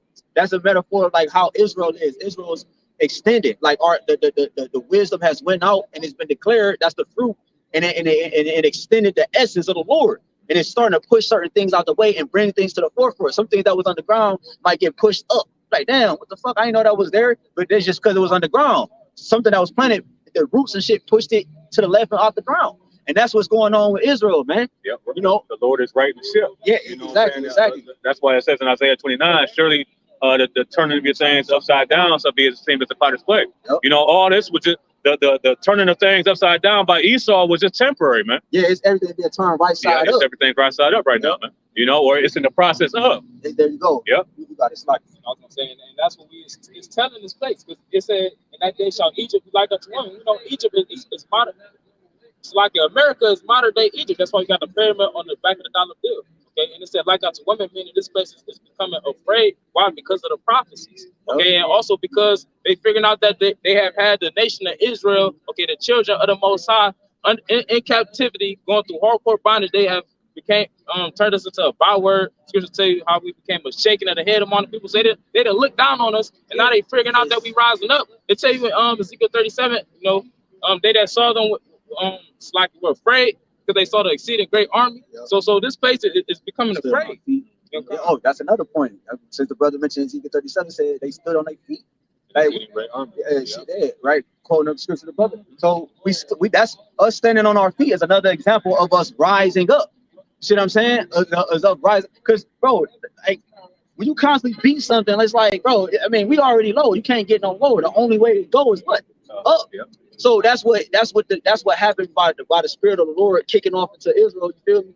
Now the only way Jake is realizing is to go up. Now that part of that up for them though, because they're not embedded in the truth. A part of that up is standing up for themselves. You know what I'm saying? When injustice is happening to them. This is why a part of it is why they march. You get what I'm saying? It's why our people march. That's a form of them trying to stand up for themselves. But now it's getting to the point, it's past fucking marching, man. That's why they, another quote, like the brother said, we ain't our ancestors, because it's past fucking marching. Niggas been marching since the 50s and 60s. Here we are in 2023, the same shit is happening actually at a worse state. So what do marching get you? It don't get you nowhere. You see, obviously we got to come back to the Lord, but our people not gonna do that. So now they got to do what? Another form. If they're not gonna come back to the Lord, they got to take what matters to their own hands. Which is why the Lord's put the Spirit on these different states to pass gun laws, certain gun laws you could carry without a license and all this, especially in Ohio, different things like that. In Chicago, they had the shit that would happen in January and all that. You see what I'm saying? So that now they can take up arms on their own. That's why it's something that they have a zeal, but not according to knowledge. Right, you know what I'm saying? So they're gonna take up arms in their own way instead of coming with the spiritual arms, man. That's really gonna deliver them, you know? Yeah, because they put on a physical armor instead of a spiritual armor that's gonna be able to combat the spiritual things in that time. See, we're practicing, we're polishing our spiritual armor right now. We're getting it ready. We're testing, battle testing it. You know what I'm saying? What they say, iron sharpen iron. So brothers, that's us. You know what I'm saying? Training. Oh damn! Oh, your sword pierced my breastplate. So now I know I got a weak spot right here. So now I gotta get better at this. And that's like this might be a precepts or spiritual things or whatever. That's what this is, man. We get our battle armor ready. All right, in the name of Yahawah, Yahawashai. Go ahead, Rob. Let me get back to the top. Isaiah chapter 19, verse 16, I'm reading 17. It says, "In that day shall Egypt be like unto woman, and it shall be afraid and fear because of the shaking of the hand of the Lord of hosts, which he shaketh over." And that shaking of the hand is the prophesying of the prophets. Okay, speaking of the downfall of this place into existence. Okay, because when people walk past or drive past and they hear us speaking about America getting hit with missiles, people dying of famine and things like that, they become afraid. Okay, that's why they try to get away from us or roll their windows up as fast as they can. It said Egypt should be like a woman too. Like when you think about it, when the scriptures, how it's poetically said it, Egypt should be like a woman, because what the Lord is doing, he's lifting up the skirt, he's lifting up what was once that protection over the woman. So when a woman don't have a protection, you know what I'm saying? So Egypt in that day, in the time we're moving into, as you see clear, she's like a woman. She don't have no protection. She don't have a hedge around her no more. Because one time the Lord put the hedge around Esau. It tell you that when we read and we're going into Cain, we would carry reading. The Lord put a hedge around Cain. All right, for the sake of prophecy, so things can come to pass. But now what the Lord is doing, he's taking that away, because now it's time for your judgment. It's time for the Lord to work a work, man, a mighty work, and he just used it for an example of his power, man. Go ahead, Doc. Verse 7, Isaiah chapter 19 and verse 17, right. "And the land of Judah shall be a terror unto Egypt." Woo! They said the land of Judah, because in Maccabees, I think you pulled it from, I can't remember, was that you? One of the brothers pulled out, it's a precept in the Maccabees that tell you that it's a people was a place. Yeah. So it said the land of Judah. It's talking about the people, man. It should be a what? A terror, a what? What do you say? It says, and the land of Judah shall be a terror unto Egypt. Woo! It's a terror unto Egypt. Tell you that Isaiah 13. Yeah. A burden upon Babylon, right? A burden. You go into that word burden. It means a heavy load, and it also means prophecy, right? We're bringing a heavy load upon Israel. That's Satan. We're bringing a heavy Israel 2/3, but we're bringing a heavy load upon Esau by the means of prophecy, man. And it's piercing his side, man. It's taking away what he formatted on the earth, man. It's lifting it up and it's uprooting it. It tells you that in Matthew 15:13 that what my heavenly Father have not planted shall be rooted up. All right, it tell you also that the scripture talk about, it said it should burn no neither root, it should burn no root and it should neither leave neither root or branch, bro. See, go ahead. It says, everyone that maketh mention thereof shall be afraid in himself, because of the counsel of the Lord of hosts, which he hath determined against it. Damn. Even hearing about the nation of Israel, or hearing about GMS, hearing about the names, that'll strike fear in somebody that's not in the right spirit. If for down show inside of these heathens, beginning with Esau, Edom, that strikes fear in them to hear about, because guess what's associated with the nation of Israel? Okay, GMS in particular, start with the apostles and elders, great millstone. Guess what's associated with that? The prophecies, the judgments of YAHWASHI that's coming to America. Right, because it tells you in Psalms 9, the Lord is he's known by the judgment which he executed. The prophecies is laying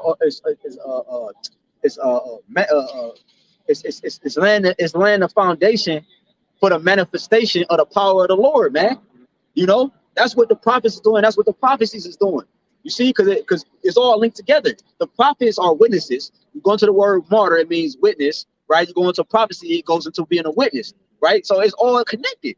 You know what I'm saying? That all, even if Jake got to take, you know what I'm saying, one on the chin, man.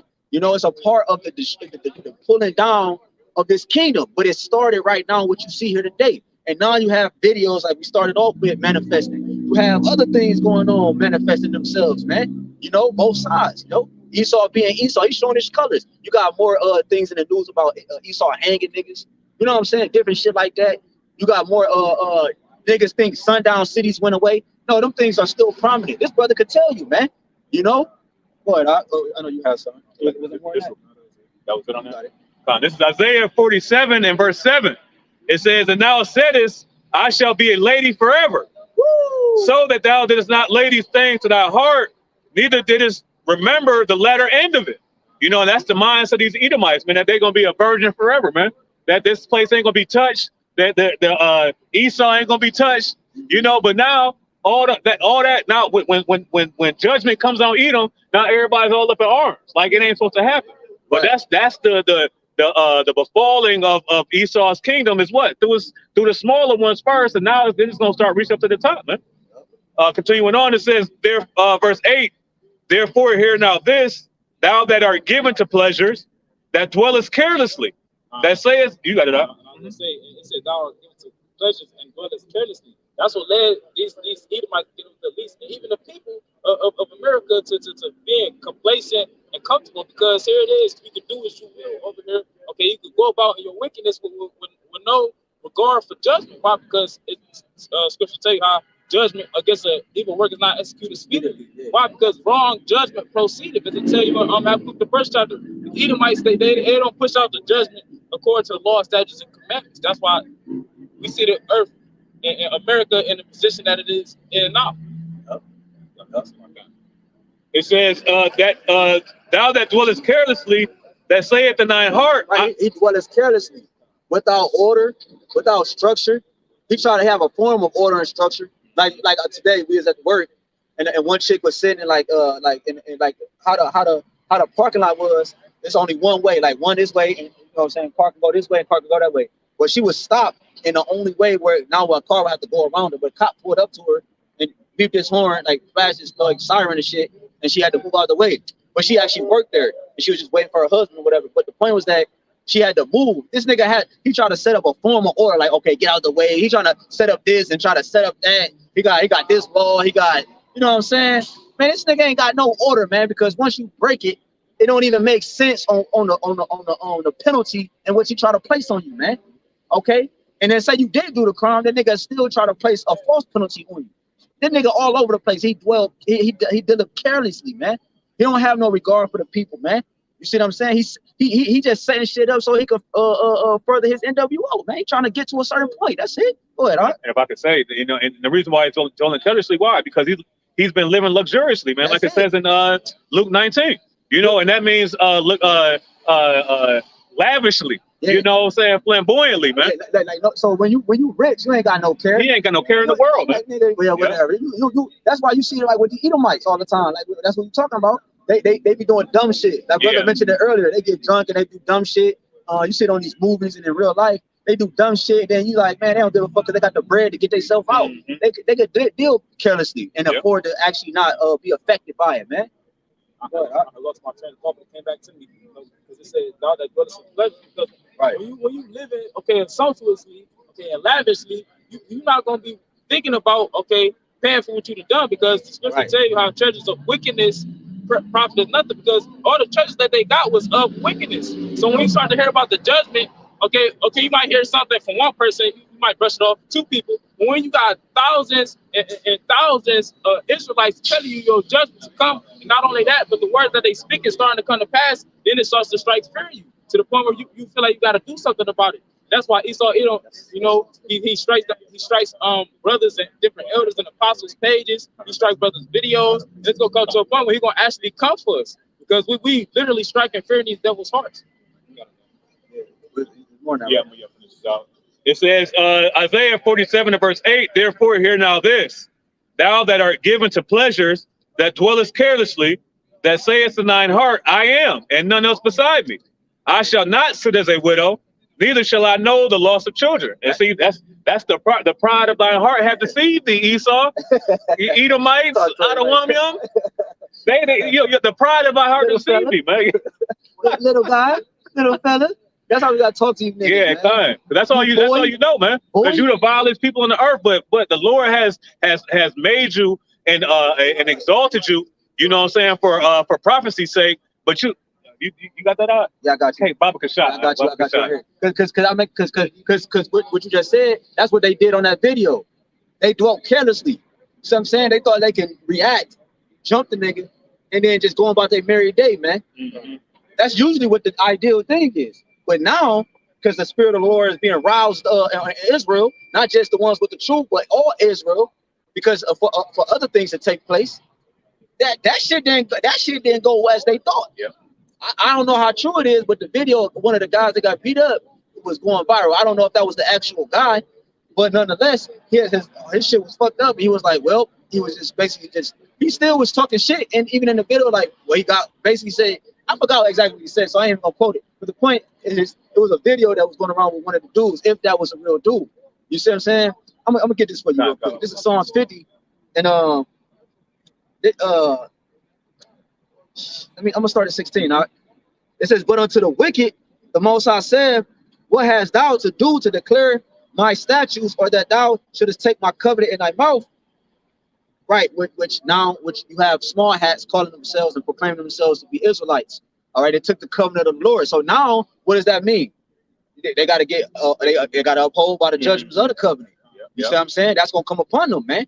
Okay, go ahead. And Cat Williams, go ahead. And that's being exposed, man. You know what I'm saying? Because now even Jake, they didn't even knowing that they're not black no more, man. You know what I'm saying? That they understand that they may be Israelites, but they don't, take heed to what it actually means to be an Israelite. Right. You know what I'm saying? Esau thought he could make a nigga and he won't be able to, the spirit won't be able to penetrate a nigga. No, it did. We was once niggas, and the spirit penetrated the state we was in. And then on a lower level, you got Kendrick Lamar, these Kyrie Irvings, and all these different celebrities. Them are super niggas. But what happened? The spirit still jumped on them to reveal what the identity and the state, all right, of the people that the Lord has chose on the earth, which is Israel. They still couldn't stop the shit. Like, damn, man, we trained this nigga up and they still couldn't stop it. And they beat us in the name of the Bible. And they still couldn't stop it. To try to get us to put the Bible away. And they still couldn't stop it. Exactly. Because prophecy, man, prophecy, Revelation 11, right? That 3 days and a half. After 3 days and a half, the spirit of the Heavenly Father will enter back into us, man. It was a period of time where Esau would had his foot on our neck, right? But now we're able to come back out of that, man, Bro, through the spirit of our YAHWASHI. BAHASHAM, get that in Baruch, bro. You know what I'm talking about? Well, Baruch 4? Yeah, yep. This is I got you right here. Mhm. This is 17. Seeing thou hatest instruction, Psalms 50 and 17. They hate instruction, they hate order, right? Hey, that's what we're talking about with Cain. He knew Cain knew the law. He knew the sacrificial law, man. He knew he had to sacrifice an animal that was pleasing to the Lord. But what this goofy ass nigga could bring some fruit and shit, man. You know, even going back to the serpent in the garden. That nigga knew instruction. He knew order. How you? What is it? What it say? In order to tell a lie, I gotta what? Know the truth. Know the truth or a form of the truth. That's the only way a lie can be presented. That nigga knew that Esau noticed the law. Shit, it proved that. What happened after Noah? Noah's sons knew it. He taught them. That's how they knew what. Come on, man. So the nations know the law. That's why they uphold to certain things in their cultures, like the way they dress and certain things that they partake on. We got Mediterranean spots. That's the way we ate over there. Yeah. But all them ways and all the way that people move, they came from us, man. It says, seeing thou hatest instruction and castest my words behind thee, when thou sawest a thief, then thou contendest with him, and hast been partaker with adulterers. Thou givest thy mouth to evil, and thy tongue frameth deceit. Thou sinnest and speakest against thy brother. Thou slanderest thy own mother's son. Hey, that's what they do, man. Go out, because he's he's Satan, man, a slanderer. A liar. It's going to say that he was a liar from the beginning, man. Yep. You know, so this is what Esau does to propel himself over the nation of Israel. Yep. But what? Those lies are now what? Being exposed to what? The prophecies, man. Yep. Through YAHWAH, through the mouth of his prophets, man. Yep. It said thou sittest and slanders against thy brother. If I'm sitting, I'm at a state of rest. I mean, if I right now I'm standing, so my body, my mind is no. I'm standing, so my feet might start hurting, like my back or legs. So my mind is concentrated on trying to comfort my body. But if I sit and my mind don't have to concentrate on the stability of the rest of my body, that means I'm completely at rest, which means I'm at a better state of thinking. So these niggas is that they best form of thinking and thinking about how to take you niggas down and to slander you and to bite and to destroy you, man, at their best state, man. It says 21's the point. These things hast thou done, and I kept silence. Thou thoughtest that I was altogether such a one as thyself, but I will reprove thee and set them in order before thy eyes.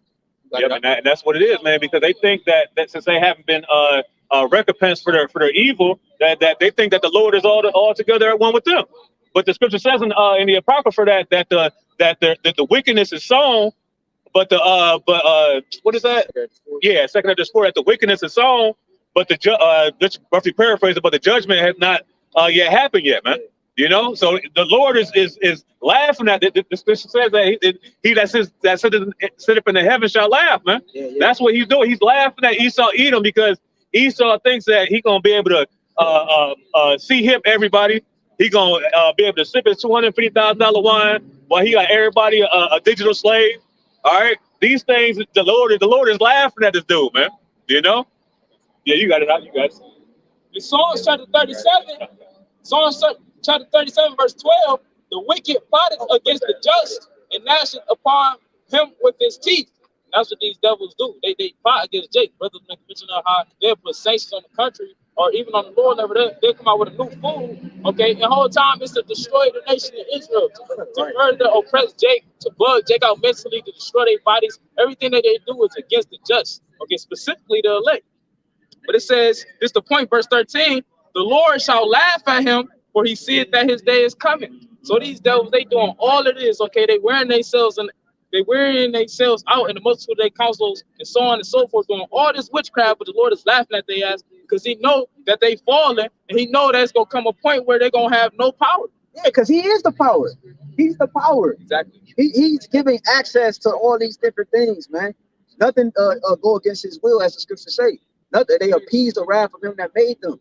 So when Esau go call upon, that's why he's doing more and more witchcraft. You're seeing more and more things happen. But when that time comes, when he really needed the most, he's not going to be able to call upon that. The dramatic judgment of the Lord is going to come upon him, and those who have the mindset of Esau, man. Was it or not?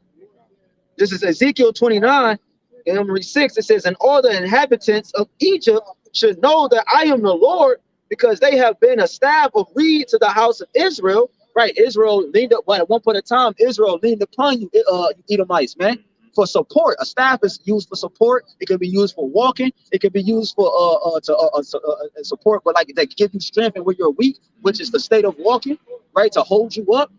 At one point, Israel was and still is to 2/3. You know, they still lean upon you, man. But what happened? The scripture say that Israel would not stay upon him that smote him. That's it. You know what I'm saying? Yeah. With a continuous stroke. Yep. You know what I'm saying?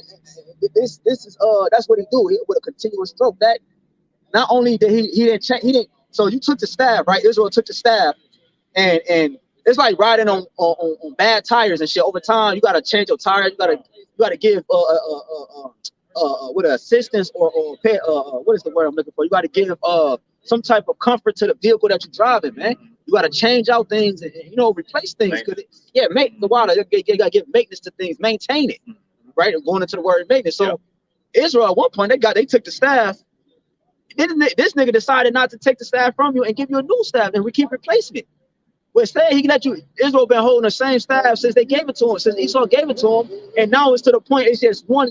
It's a stake, and it's fucking piercing Israel, and it wounded Israel. That's why the Lord said, "Thy wound is incurable." The only way the Lord was only way we will be cured is by Him, man. So that means that the Lord had to take the fucking staff away from us, that we leaned upon at one point, which was Esau. The Lord took the staff away, and because it pierced us, it gave us a wound, and it stayed in us. You know, like that knife, it stay in you. It stay in you. You know what I'm saying? To some people, if you pull out that, depending on where it's at, you take it out, it'll kill you. You know what I'm saying? The only way that can happen if you stay alive is a special surgeon, and that was YAHAWASHI. He took that staff out of us, man. It says, Ezekiel 29:7, when they took hold of thee by thy hand, thou didst break and rent all their shoulder, and when they leaned upon thee, thou breakest and madest all the loins to be at a stand. You stop Israel from prospering in the earth, man.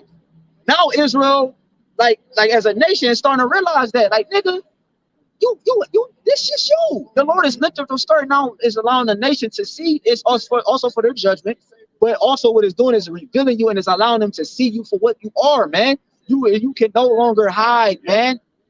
You got pushed out of the mountains, and you try to create the world a mountain, okay? And you still can't hide, man. It says, jumping down to 16, y'all got it. Ezekiel 29:16, and it shall be no more the confidence of the house of Israel, which bringeth their iniquity to remembrance. You see, because it's the confidence of our people, it keeps them in a state of sin. It keep reminding them of how they go off. You see, the confidence in you reminds them how to stay in wickedness. But the Lord said, I'm gonna read it again, and it shall be no more the confidence of the house of Israel, which bringeth their iniquity to remembrance, when they shall look after them, but they shall know that I am Yahawah, BAHASHAM, YAHAWASHI, man. You see, because the Lord was moved, took that staff out of the elect, and now they are healed, which is now it allows the whole nation as a whole to eventually be healed. Yep. And it started now, man.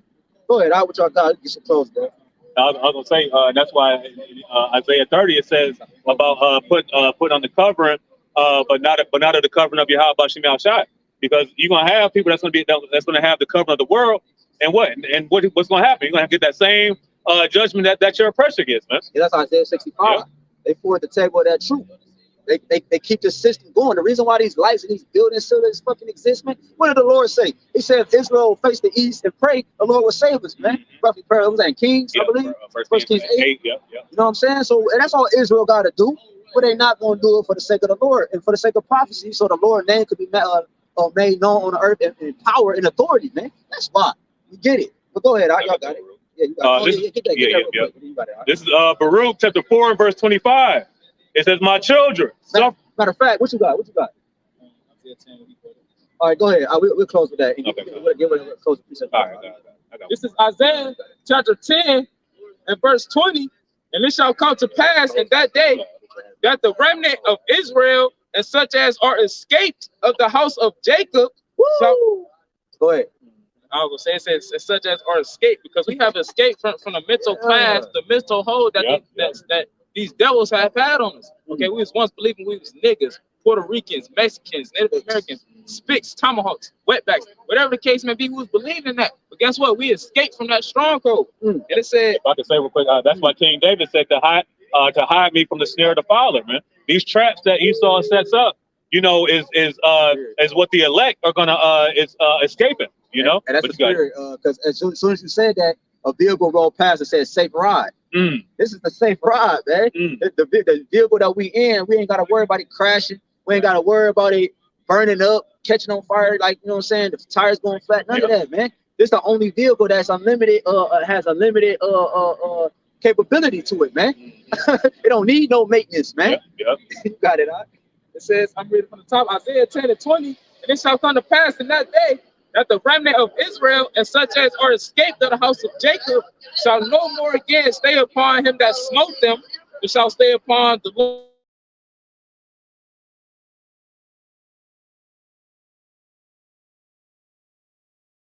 And was nurtured under, and we start to depend on YAHWASHI and the truth, the true thing, the true understanding of what reality is, because everybody is walking around and they think reality is something that is not. But this truth is it destroys all of that, and it shows things for what they are. And at that point, you got to choose what you're gonna depend on. You're gonna try to go back and depend on the lies, which is gonna lead to your destruction, or is it gonna depend on the Heavenly Father, who's only begotten Son? If I could say, that's why Yahawashi said, you shall know the truth, and the truth shall make you free. You know, we've been freed. You know what I'm saying, from the bondage of wickedness, man. You know what I'm saying, from the world. You know, the Yahawashi has called us out of darkness into his marvelous light. I'm gonna get the quick precept. You got some more on that up? Yeah, you got it. Verse 21: the remnant shall return, even the remnant of Jacob, unto the mighty power. But though thy people Israel be as the sand of the sea. And that's why you see what's going on in the earth. That's why you see it to be as it is, because the remnant, which are the elect, the hopeful elect, Lord, whether we are part of that number, is to return to the Lord. Knowing your heritage is in the name of YAHWASHI is the first state to repentance. That's you coming back. You coming back to your nationality is the first state to repentance, man. You see, and all the other things that apply with it, man. You know what I'm saying? But the remnant has returned back to the remnant of Israel has turned back to their maker, man. Okay, and it's causing havoc on the earth, man. You got it, all right? It says, "But though thy people Israel be as the sand of the sea, yet a remnant of them shall return." It says, "The consumption decree shall overflow with righteousness," because there's a lot of Israelites. That's why he said the sand of the sea. You go look at the sand of the beach, it's a lot of sand. It said, "But only a remnant shall return." Okay, you grab a couple handfuls, but that's how the Lord compared remnants. It's only going to be a small number. He said, "The consumption decree." That's talking about destruction. Because once again, the Lord is about to righteously put judgment on Jake. Even though he might raise up Jake to execute judgment on heathens and other Jakes, he's still gonna righteously destroy their ass. That's it. This is Psalms chapter 58 and verse 10. It says, "The righteous shall rejoice when he seeth the vengeance. He shall wash his feet in the blood of the wicked, so that a man shall say, verily, there is a reward for the righteous. Verily, he is a power that judgeth in the earth." You know, and this is what we're waiting for, man. And this is what the prophecies tell us, man, that we were going to be at the bottom for a nice little minute. We're gonna learn our lesson, and then the Lord's gonna put the spirit back on us to stand in great boldness, man. And this is why you see these Jakes out here doing these things on the what's the little video clip. You know what I'm saying? Because now they understand, and they know why, because the prophets have been saying these things for ages, man. Yeah, you know, it was a video, it was a movie or a video where the nigga was in the ring and he was getting like I forgot, because he was better than everybody. I forgot what I was watching, and he was better than everybody, and he had let his opponents just have at him. He getting beat up, getting broken nose, bleeding, shaky, getting his ass whooped. And I forgot what either he or somebody in his corner would say, "All right, now it's time." He'd go in there and just bah, bah, bah, bah, and then niggas down. But that's like Israel, man. You know what I'm saying? Because what did that do? That tired his opponent out to the point that his opponent thought it winning, and it blindsided him to think that he could actually get the victory. You know what I'm saying? And it was a supplant. That's what the Lord did to Esau, man. He allowed Esau to just, you know, do his 1-2. He tired himself out. Now he all over the place. You see what I'm saying? Now he forgot the game plan. He you know, that's why he's getting revealed. He can't, oh damn, I gotta try to stop this, but this is happening. Oh, let me go over here, but this is happening. He tried to ban our videos on YouTube, but we got what's the other platforms? Odyssey, you know what I'm saying, and so forth, man. Visual. You're like, oh shit, let me go here. Even though he run it. Oh shit, but let me go here. Not, you can't stop it, man. You can't stop the rain. You can't stop this rain, man. Hey, that's what happened with Muhammad Ali and George Foreman, the rope-a-dope. You know, now Esau was given that power to sword. So what do? We stood back when he held them blows, man, and let Esau tire himself out. And now this is why he has to. Well, first of all, this is why the Lord is shortening the days and speeding up this process, because now Esau knows that he had but a short time, man. Yeah, that's like to like the coach, like in the corner, like, all right, we got to get this knockout. We got to get this knockout. We got to shorten the time. It's the last round, even though we got 2 minutes left. You got to get the knockout. You got it so you can get the win. You down on the cars. You down on the cars. You got to get the knockout so you can win. And that's what the remnant is doing. They about to get the fucking knockout, man. You seen a small state of that on a physical playing field with the video we started with. Jake is getting ready. They starting to hit back. They starting to hit back, man. They starting to throw jabs and everything, man. You know, and it started with the main, which is the prophets of YAHWAH and YAHWASHI. It started with YAHWAH, which manifested its essence and his presence and his spirit upon the prophets, man. Go ahead, all right. Close with that. This is Baruch chapter 4 and verse 25. My children, suffer patiently the wrath that has come upon you from the Most High. Right, the suffering. We gotta, we just gotta endure it. That's what we gave an analogy with the boxing for a little bit. You got it. For thine enemy have persecuted thee. Our enemy is Esau, Edom, and we brought it out earlier, the nations as well. The main culprit is Esau, Edom, and he has persecuted us, right? But shortly thou shalt see his destruction. He just mentioned, the brother just made mention about shortening the times. The Lord going to shorten the times. So shortly, all right, suddenly, it was just for a moment. So shortly, go ahead. Thou shalt see his destruction. We're going to see his destruction. We're seeing it. The state of his kingdom is a form of his destruction, man. The way his kingdom is being ran, and how it's being pulled down. Okay. See, the world think the change of the money. The world, the world think the change of the money is for the betterment of the world, but it's actually for his demise and for his destruction, man. Go ahead, all right. This is a part of that's the Lord's plan, man. Go ahead, all right. It says, but shortly thou shalt see his destruction and shall tread upon his neck. And we're gonna tread it upon this nigga neck, man. You see? We're gonna have our knees on your neck, man. You know what I'm saying? You're gonna be saying, I can't breathe. I can't breathe. You're gonna turn red and everything. You see what I'm saying? The Lord's gonna really show the world that you are the devil, man. By the pressure we're applying to you, you turn red, and the Lord is revealing that, man. Yep. You know, by the hands of his let me read this Salaki. Let me close that Ezekiel that I was holding for you. We'll close with that. Salaki. We'll close with that. Oh, 35? Yeah. We'll close with that. Salaki. No, 25. 25. Yeah. Ezekiel 25 and 14. Ezekiel 25 and verse 14. It says, and I will lay my vengeance upon Edom by the hand of my people Israel. Woo, by the hand of his people Israel. The way that nigga grabbed his neck, he drove him into the different location. That nigga was like, you know what I'm saying? That's by the hand of his people Israel, man. Because that man was an Israelite, man, an old man who represented the prophets, man. All right, the prophets are the old spirits. All right, and he's gonna use those old spirits to put their hands on you, man. Okay, because they're the most experienced, man. Yep. And you could get over on a young man, but you can't get over on an old man. He got old man strength. He got wisdom and knowledge. He got experience, and that's what the prophets of the Lord is. They got the experience, the wisdom. They're the older version. They're the older brothers of the Israel, man. And they're gonna put their hands on you, man. Go ahead. That's why, and you had mentioned earlier about the older lions kind of chilling back. Yeah. And the younger lions is what? They're to protect the elder lions, man. You know, but the younger lions are in the even though the apostles are still in the trenches, but they ain't gotta, you know what I'm saying? They ain't gotta, you know. But that's the spirit of the Lord. Yeah, because even though they're older, experience wise, they're gonna have the strength of a young man. They're gonna have the experience. I mean, they're gonna have the youth and the dominance of a young man. That's what's gonna happen. That's what's happening. You see, that's a part of that rousing up, that reaction, because the old lions don't react. So, but I'm a older in terms of experience and knowledge, wisdom, understanding, and the spirit. But my actions is of a young man. I'm using strength with the wisdom applied. That's a dangerous man. What's that? The feeble stuff is King David. Yeah. David, Yep. There it is. Go. The weak should be strong, man. Go ahead. Ezekiel 25 and verse 14. And I will lay my vengeance upon Edom by the hand of my people Israel, and they shall do in Edom according to mine anger and according to my fury.